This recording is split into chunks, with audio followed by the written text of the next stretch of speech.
Director SS Rajamouli చేసిన dance video ఇటీవల viral అయిన సంగతి తెలిసిందే. తాజాగా డ్యాన్స్ ప్రాక్టీస్ చేస్తున్న వీడియో ఒకటి సోషల్ మీడియాలో తిరుగుతుంది. ఇలా వర్క్ విషయంలో అంత స్ట్రిక్ట్గా ఉండే రాజమౌళి పర్సనల్ లైఫ్ బయట చాలా సరదాగా ఉంటారు. బయట మూవీ ఈవెంట్స్కి వచ్చినప్పుడు ఇంటర్వ్యూలో కూడా చాలా ఫన్నీగా మాట్లాడుతుంటారు. అలానే టైం దొరికినప్పుడల్లా ఫ్యామిలీతో కలిసి వెకేషన్కి వెళ్తూ ఉంటారు.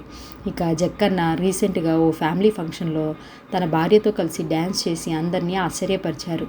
ఈ వీడియో తెగ వైరల్ అయింది కూడా. అయితే తాజాగా ఈ పెర్ఫార్మెన్స్ కోసం రాజమౌళి రిహార్సల్స్ చేసిన వీడియో బయటికి వచ్చింది. ప్రభుదేవ సినిమాలోని అందమైన ప్రేమ రాణి చేయి తగిలితే పాటకి తన భార్య రమాతో కలిసి రాజమౌళి రిహార్సల్స్ చేశారు. ఈ వీడియో చూసిన నెటిజన్లు జక్కన్నలో ఈ టాలెంట్ కూడా ఉందే అంటూ కామెంట్లు పెడుతున్నారు. ఇక మీ సినిమాకి మీరే కొరియోగ్రాఫర్ చేయొచ్చు అంటూ ఫన్నీ కామెంట్లు పెడుతున్నారు.